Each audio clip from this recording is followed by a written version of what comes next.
Good morning to you.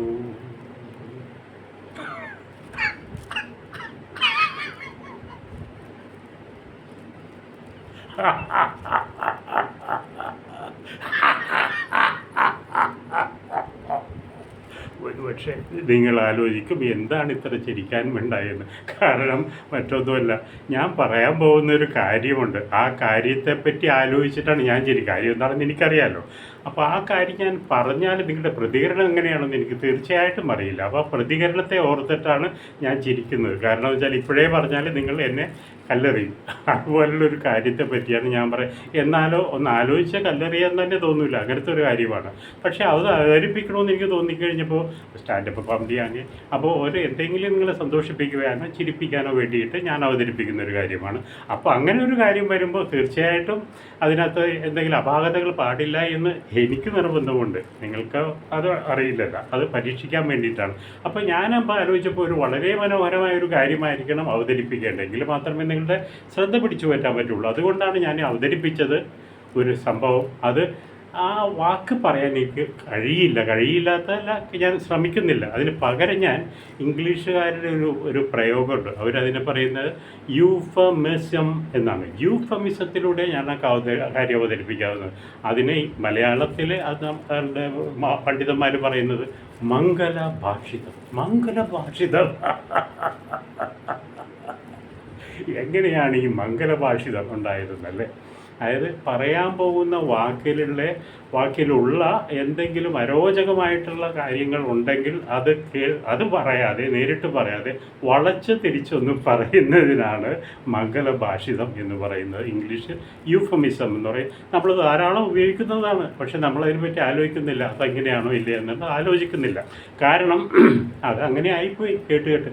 ഉദാഹരണത്തിന് മധുവിധു എന്ന് പറഞ്ഞാൽ അവിടെ ഒരു കൊച്ചു പയ്യനിരിപ്പുണ്ട്, 12 13 വയസ്സുള്ളതിൻ്റെ ശ്രദ്ധ കണ്ട. മധുവിധു എന്ന് പറഞ്ഞാൽ മധുവിധു എന്ന് പറയുന്നത് ഇംഗ്ലീഷുകാർ ഹണിമൂൺ എന്ന് പറയുന്നു. അപ്പോൾ ഈ ഹണിമൂൺ എന്ന് പറഞ്ഞു കഴിഞ്ഞാൽ നമ്മൾ മധുവിധു എന്ന് പറഞ്ഞാൽ എല്ലാവർക്കും അറിയാം എന്താണ് സംഭവം എന്ന് അറിയാം. പക്ഷേ അവരെന്താണ് മധുവിധുവിന് പോയിട്ട് ചെയ്യുന്നത്? അതിനും ഒരു മംഗലഭാഷിതമുണ്ട് ഇംഗ്ലീഷിൽ. അതിനവർ പറയുന്ന they must be discussing Uganda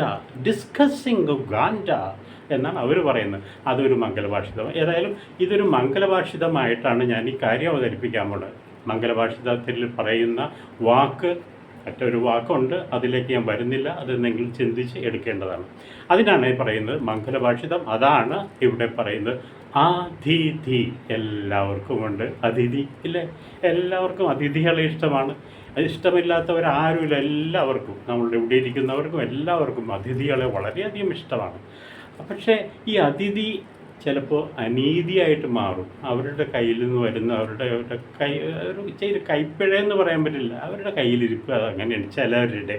കാരണം ഉദാഹരണത്തിന് ഞാൻ പറയാം, ഒരു അതിഥിയെ നമ്മൾ യാത്രയാക്കാൻ വേണ്ടിയിട്ട് രാവിലെ എഴുന്നേറ്റ് അവരോടൊപ്പം റെയിൽവേ സ്റ്റേഷനിൽ കൊണ്ടുപോയി അവരെ ഡ്രോപ്പ് ചെയ്ത് അവിടെ കൊണ്ടുപോയിട്ടിട്ട് ടാറ്റാ ബൈ ബൈ ഒക്കെ പറഞ്ഞിട്ട് നമ്മൾ മടങ്ങി വന്ന് ഇവിടെ വീട്ടിൽ വന്ന് നോക്കുമ്പോൾ കാണുന്നതാ അവർ മറന്നു വെച്ച ചെറിയൊരു ബാഗേജ്, കുഞ്ഞൊരു ബാഗേജ് അവിടെ ഇരിപ്പുണ്ട്. എന്ത് ചെയ്യും? അപ്പോൾ നമുക്ക് ആ അതിഥിയോട് തോന്നും, ദുഷ്ടാ, എനിക്കിട്ട് പണിതുകൊണ്ടാണല്ലോ നീ പോയത്, ഞാനിത് എന്ത് ചെയ്യും എന്ന് നമ്മൾ ആലോചിച്ച് പോകുന്ന നിമിഷങ്ങളുണ്ട്. അപ്പോൾ നമ്മൾ ആലോചിക്കും, നാളെ ഏതെങ്കിലും പോകുമ്പോൾ കൊടുത്തു വിടാം എന്നുള്ളത് വിചാരിച്ചിട്ടാണ് നമ്മൾ പിറ്റേ ദിവസത്തേക്ക് മാറ്റി വെക്കുന്നത്. അങ്ങനെ പറയുമ്പോഴാണ് ഈ അതിഥി ചില സമയത്ത് നമുക്ക് അരോചകമായിട്ട് തോന്നുന്ന അനീതിയായിട്ട് മാറുന്നത്. പക്ഷേ ഇംഗ്ലീഷുകാരുണ്ടല്ലോ, അവർക്കൊരു പ്രത്യേകതയുണ്ട്. അവർ ഇതിനെ അതിഥി എന്നല്ല പറയുന്നത്, പകരം അവർ ഒരു ഇംഗ്ലീഷിൻ്റെ ഒരു വേർഡുണ്ട്. ആ വേർഡിൽ അവർക്ക് 4 ലെറ്റേഴ്സുള്ള ഒരു വേർഡിലാണ് അവർ അവതരിപ്പിക്കുന്നത്. 4 ലെറ്റേഴ്സ് അത് എഴുതില്ല. ബിരുദന്മാരെ ഇംഗ്ലീഷുകാർ എഴുതില്ല. പകരം അവരെന്താണെന്നറിയാം, 4 ആസ്ട്രിക്സ്, സ്റ്റാർ മാർക്സ്. ബഹുമാനമാണ്. നമ്മൾ 5 സ്റ്റാർ ഹോട്ടൽ, 4 സ്റ്റാർ ഹോട്ടൽ എന്നൊക്കെ പറയാറില്ലേ? അതുപോലെ തന്നെ അവർക്ക് ഭയങ്കര ബഹുമാനമാണ് ഈ അതിഥിയോട്. അതുകൊണ്ട് അവർ 4 ലെറ്റേഴ്സ്, 4 സ്റ്റാർ. അപ്പോൾ അങ്ങനെ അവർക്ക് ബഹുമാനമാണ് ഈ അതിഥി. ചില്ലറക്കാരനല്ല അതിഥി എന്ന് നിങ്ങൾക്ക് മനസ്സിലായി കാണും. ഇനി നമുക്ക് ഒരു കാര്യം, അമ്മമാർ അമ്മമാരുടെ കാര്യമാണ് വളരെ രസകരം. അമ്മമാർ അവരുടെ കൊച്ചു കുട്ടികൾക്ക് ഇഷ്ടമുള്ള ഭക്ഷണങ്ങൾ വാരി കോരി കോരി കോരി കൊടുത്ത് വയറ് നിറച്ച് കൊച്ചു കഴിക്കുന്തോറും സന്തോഷം കൂടിയാണ് വരുന്നത്. കൊച്ചു സുഖമായിട്ട് വയറ് നിറച്ച് കിടന്നുറങ്ങി കഴിഞ്ഞ് രാവിലെ തുടങ്ങും നമ്മുടെ മനസ്സിൽ ആദി വരും. എന്തിനാണ്? അതിഥിയെ ഓർത്തിട്ടാണ്. അതിഥി, രാവിലത്തെ അതിഥി എങ്ങനെയായിരിക്കും അയ്യോ എൻ്റെ വാവ ഉണ്ണിയുടെ അതിഥി എങ്ങനെയായിരിക്കും? മംഗലഭാഷിതം മനസ്സിലായല്ലോ. അതിഥി എന്ന് പറഞ്ഞു നിങ്ങളുടെ കാര്യങ്ങൾ മനസ്സിലായി തുടങ്ങി വരുന്നു. അപ്പോൾ അമ്മമാർക്കുള്ള ആദിയുണ്ട്. അവർക്ക് അതിനു വേണ്ടിയിട്ട് പുണ്യാളന്മാരുണ്ട്. അമ്പലത്തിൽ നേർച്ച നേരുന്ന ദേവതകളും ദേവികളും ഉണ്ട് അവർക്ക്. അപ്പോൾ ആ ദേവികളെയൊക്കെ അവർ പൂജിച്ചിട്ടാണ് രാവിലെ കാത്തിരിക്കുന്നത്. അപ്പോൾ അത്രമാത്രം ഈ അതിഥിയെ താലോലിക്കുന്നവരാണ് അവർ. പോട്ടെ, ഇനി മറ്റൊരു കാര്യം പറയാം. എൻ്റെ നാട്ടിൽ ചെറുപ്പത്തിലാണ്, ഒരു 40 വർഷങ്ങൾക്ക്, 40 ഒരു 60 വർഷം ഒന്ന് പറ്റിക്കും, 60 വർഷങ്ങൾക്ക് മുമ്പ്, വയസ്സ് കണക്കാക്കല്ലേട്ടാ, പടമാകെ മാറുകയെ. അപ്പോൾ 40 വർഷങ്ങൾക്ക് മുമ്പ് ഒരു ചെറിയൊരു സ്നേക്ക് ചാമർ വന്നു. സ്നേക്ക് ചാമർ എന്ന് പറഞ്ഞാൽ പാമ്പാട്ടി വന്നു. അയാൾ വന്നിട്ട് കുറേ ഒരു കൂടെ വെച്ചു. അതിനകത്ത് പാമ്പ് ഇട്ടുന്നതാണ് എല്ലാവരും വിചാരിക്കുന്ന ആൾക്കാർ കൂടി. അപ്പോൾ ഇയാളുടെ കുറച്ച് മരുന്നുണ്ട്. ആ മരുന്ന് വിൽക്കാൻ വേണ്ടിയിട്ടാണ് ഈ ആശാൻ വന്നേക്കുന്നത്. പുള്ളി നോക്കിയിട്ട് എല്ലാവരോടും നോക്കിയിട്ട് എല്ലാവരും വന്നല്ലോ, സന്തോഷകരമായി. ബാക്കി എല്ലാവരുടെയും മുഖത്ത് നോക്കി, എല്ലാവരുടെയും മുഖത്ത് ചെറിയൊരു മ്ലാനത കാണുന്നുണ്ടല്ലോ. അതിനെപ്പറ്റിയാണ് ഞാനിവിടെ പറയാൻ പോകുന്നത്. അതായത് നിങ്ങളുടെ ചേട്ടന്മാരെ, ചേച്ചിമാരെ, കൊച്ചാപ്പന്മാരെ, വലിയമ്മമാരെ, കൊച്ചാപ്പന്മാരെ, നാത്തുമാരെ, കൊച്ചുനാത്തുമാരെ, പേരമ്മമാരെ, അമ്മായിമാരെ, കൊച്ചമ്മമായിമാരെ, വലിയമ്മായിമാരെ, ചെറിയ പാരന്മാരെ, വലിയ പാരന്മാരെ, പാവടക്കാരികളെ, കൊച്ചു പാവടക്കാരികൾ, വലിയ പാവടക്കാരികളെ, അമ്മമാരെ, അമ്മാമ്മമാരെ, നിങ്ങളുടെ എല്ലാവരുടെയും മുഖത്ത് ചെറിയൊരു ദുഃഖത്തിൻ്റെ നിഴൽ ഞാൻ കാണുന്നുണ്ട്. അതെന്താണെന്ന് വെച്ചാൽ അല്പം രക്തക്കുറവ്. കാരണം എന്താണ്? നിങ്ങൾ കഴിക്കുന്ന ഭക്ഷണം, നിങ്ങൾ ഇഷ്ടം പോലെ ഭക്ഷണങ്ങൾ കഴിക്കും, സുഖകരമായിട്ട് നിങ്ങൾക്ക് ഇഷ്ടമുള്ള എല്ലാത്തരം ഇറച്ചിയും മറ്റുമൊക്കെ വാങ്ങി കഴിച്ച് സുഖശാലമായിട്ട് രാത്രി കിടന്നുറങ്ങുന്നതിന് പെട്ടെന്ന് എന്തോ ഓർത്ത് എഴുന്നേക്കുന്ന പോലെ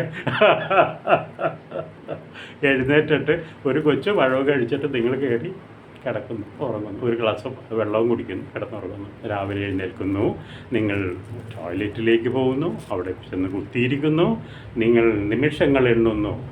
1, 2, 3, 4, 5 താഴേക്ക് നോക്കുന്നു. ഒന്നും തന്നെ സംഭവിക്കുന്നില്ല.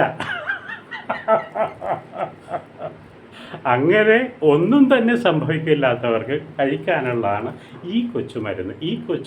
നിങ്ങൾ കഴിച്ചു കഴിഞ്ഞാൽ, രാത്രി കിടക്കുന്നതിന് മുമ്പ് 2 തുള്ളി വെള്ളം പച്ചവെള്ളത്തിൽ ഒഴിച്ച്, ഒരു ഗ്ലാസ് വെള്ളത്തിൽ ഒഴിച്ച് നിങ്ങൾ കഴിക്കുക. സുഖമായിട്ട് കിടന്നുറങ്ങുക. രാവിലെ എഴുന്നേൽക്കുക, നിങ്ങൾ ബാത്റൂമിലേക്ക് ചെല്ലുക, അവിടെ കുത്തിയിരിക്കുക, നിമിഷങ്ങൾ എണ്ണുന്നു. 1, 2 താഴേക്ക് നോക്കുന്നു. സംഭവ ബഹുലമായിരിക്കും. ഇനി ഇത്രയും പറഞ്ഞു.